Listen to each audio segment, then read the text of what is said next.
Polda Lampung, Irjen Helmi Santika mengatakan penanganan kasus pembunuhan 3 orang personel Bayangkara Polda Lampung masih didalami. Dari keterangan 4 orang saksi di lokasi kejadian, menyebutkan 2 orang oknum anggota TNI merupakan pelaku penembakan 3 personel polisi saat terjadi penggerebekan di gelanggang judi sabung ayam di Desa Karangmani, Kecamatan Negara Batin Waikanan menggunakan senjata laras panjang.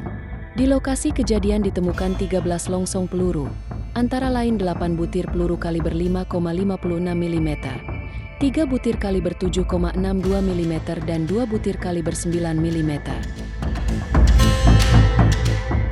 Berdasarkan penelusuran L-News TV dan portal berita Relung, ID diketahui standar penggunaan peluru dengan kaliber 5,56 dipakai untuk jenis senapan serbu. Kemudian kaliber 7,62 mm digunakan untuk jenis senapan serbu, senapan mesin dan senapan runduk. Sedangkan selongsong peluru kaliber 9 mm digunakan untuk senjata api jenis pistol. Arena judi sabung ayam ini diperkirakan bukan hanya digunakan pemain judi dari lokal saja, tapi ada yang dari luar daerah, seperti Sumatera Selatan, Serang, Banten dan Bandar Lampung. Itu diketahui dari sejumlah kendaraan roda 4 yang ditinggal pemiliknya menggunakan plat nopol daerah lain. Baik Kapolda Lampung dan Pangdam II Sriwijaya, Maijen Ujang Darwis meminta agar masyarakat menunggu hasil akhir dari pemeriksaan.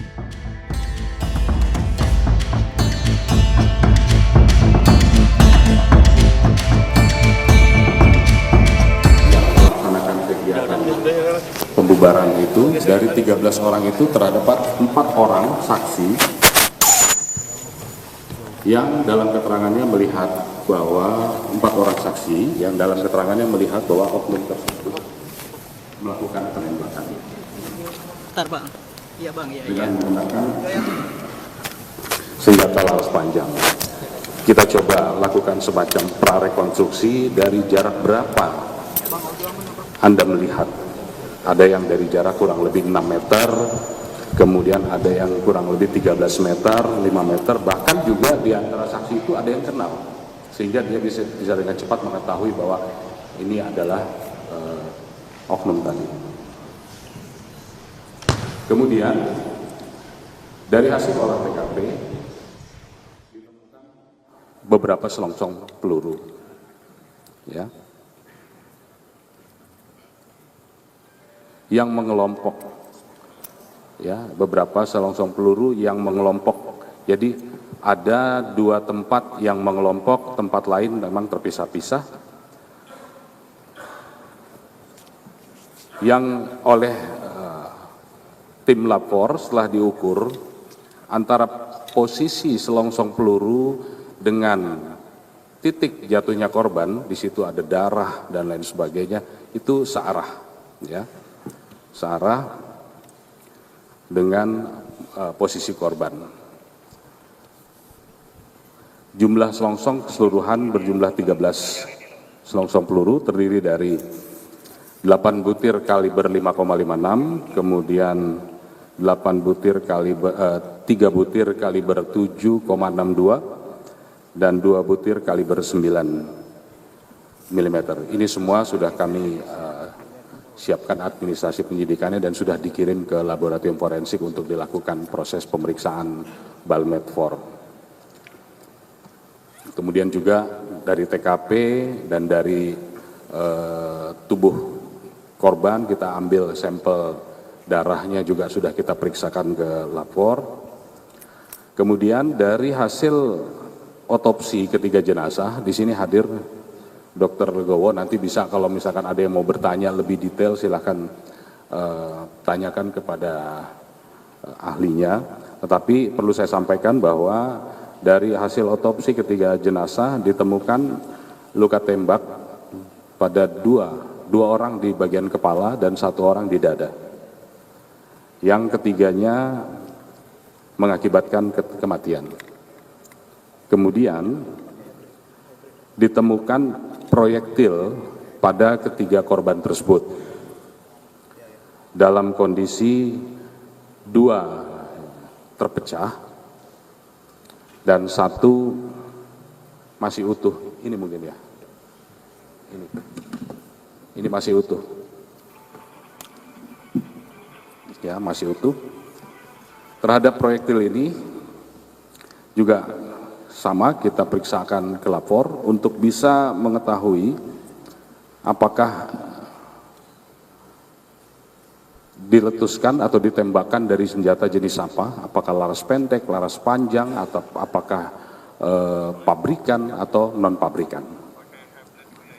Nah, ini sudah kita kirimkan ke ke lapor. Kemudian terhadap 2 proyektil yang tadi dalam kondisi pecah-pecah juga sama, ini kita kumpulkan jadi satu sesuai dengan di mana ditemukan. Ini kita periksakan ke lapor, mudah-mudahan dengan alat teknologi yang ada bisa direstrukturisasi untuk bisa kita identifikasi apakah berasal dari senjata laras pendek, laras panjang, atau pabrikan non pabrikan.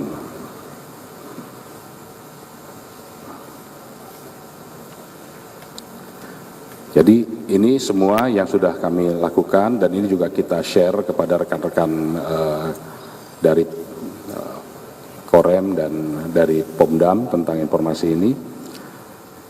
Kemudian karena kita sudah melakukan joint investigasi, teman-teman dari Pomdam juga sudah menyampaikan bahwa sudah ada 2 orang yang menyerahkan diri dan keduanya berdasarkan pengakuannya berada di TKP.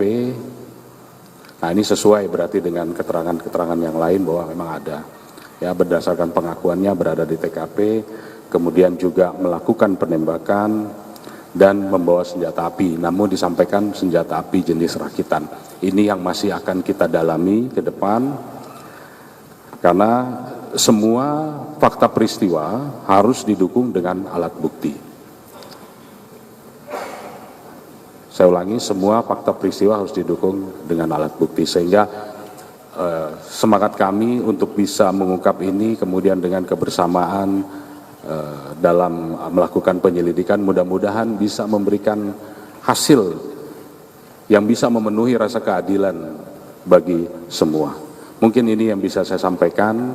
Kalau ada yang mau ditanyakan silakan, tapi mungkin ada yang mau disampaikan oleh Pak Panglima, kami persilakan. Sekian dan terima kasih. Sehubungan dengan kejadian ini, seperti yang sudah juga disampaikan oleh Bapak Kapolda, bahwa sedang berlangsung joint investigation ya antara Polda dengan kita mengeluarkan tim dari Pomdam ya, termasuk Denpom Lampung, dan sampai dengan sekarang sedang berlangsung. Nah, sehubungan dengan ini kita berharap ini segera selesai hasil investigasi ini, sehingga nanti bisa kita sampaikan apa yang terjadi sebenarnya, kemudian juga bagaimana penyebabnya ini bisa terjadi. Karena dari sementara temuan barang bukti di lapangan ini, ya contohnya tadi disampaikan jenis kelongsongnya ada 3 kalau tidak salah, berarti kan itu ada 3 jenis senjata di TKP. Nah, ini termasuk tadi dari pengakuan oknum ini senjatanya rakitan. Nah, kita cari dulu senjatanya, nanti dicek, disesuaikan dengan uji balistiknya apakah sesuai atau tidak. Nah, seperti itu, sehingga nanti ini bisa kita segera informasikan kepada rekan-rekan. Saya kira itu rekan-rekan, ya mudah-mudahan nanti segera ini selesai investigasinya, bisa kita informasikan dengan cepat.